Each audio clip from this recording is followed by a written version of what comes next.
Welcome back, ladies and gentlemen. Today's topic is Rainbow Six Siege, which, if you may or may not have known, was free to play this weekend. I wanted to discuss my thoughts on this title and really go over why it never really took off.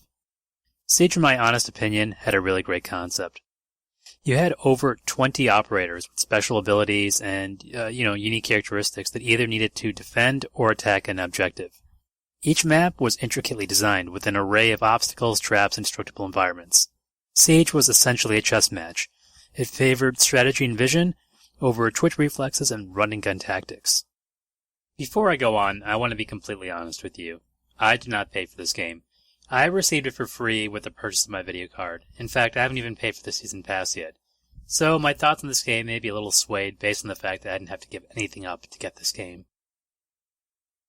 I was really excited for this game, but within the first few weeks of playing Siege, it became very apparent that we had received an incomplete product.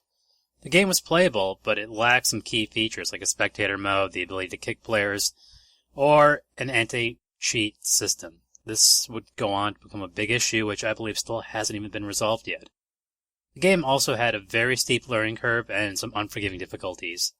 Basically, it had a high damage model. One headshot would kill you. It didn't matter if the bullet traveled through a wall, or if the bullet was fired from a handgun. One headshot equals one kill very quickly. More importantly, the game was plagued with some netcode anomalies. Siege heavily favored a peeker's advantage, meaning that if you darted between cover very quickly, you could eliminate your enemy before your enemy even had a chance to react or even see you on the screen. I was able to adjust this anomaly, but there's plenty of people who knew how to exploit it and just repeatedly land headshots really quickly. And the worst part about this, though, is that because of the netcode, there's certain times when you would shoot someone in the head repeatedly, and they wouldn't die. And it's just some sort of lag or network issue, I don't know what it was, but it made the game just really, really frustrating.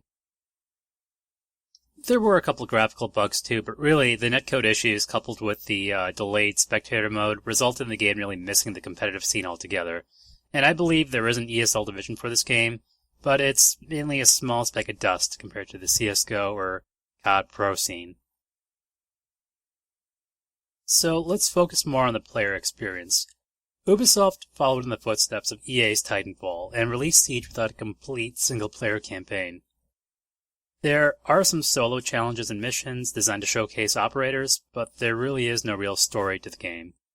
There is one unlockable cutscene and, a single-player campaign. It's more cooperative, but basically, it's called Article 5, and it goes over the reactivation of Team Rainbow after the events of Rainbow Six Vegas. And it was a really, really well-done level. I really enjoyed it, but it's the only level like its kind in the entire game. And this alone probably really upset several Rainbow Six fans who, have been there since the first Rainbow Six installment. Historically, this has been a single-player game with some multiplayer elements, but it's really almost always been about the single-player campaigns. And in all fairness, you can play against the AI on the map, even with your friends, but it's not the same, and there really is no real progression or incentive to keep playing, other than winning experience points. And even on the hardest difficulty, you can still beat the AI with proper technique and patience. You let this fucking punk get away with that? What's the matter? What's the world coming to? What the fucking world is coming to? How do you like that?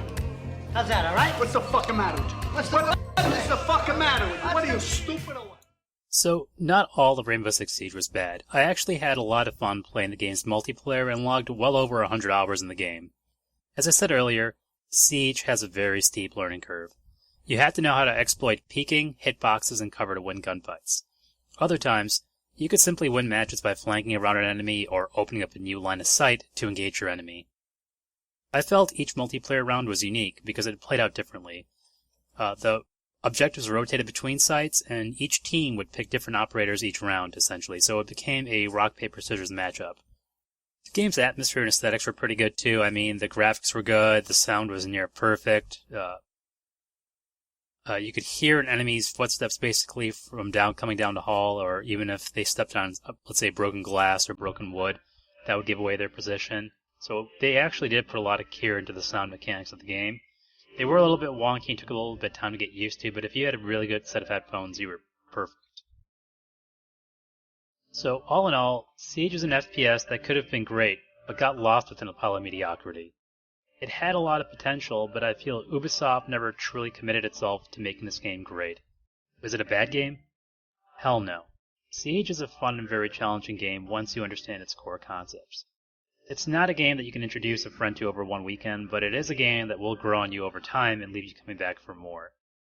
The $60 asking price, in my opinion, was way too much, especially given that there were other games out there that offer more content than Siege. It's a game that's worth playing on a free weekend and trying out, but I would never have paid full price for this game. Well, that's it. Let me know what you think. If you agree or disagree, leave a comment below, and be sure to hit that like or dislike button depending on what you think. As always, thank you so much for watching and have a great day.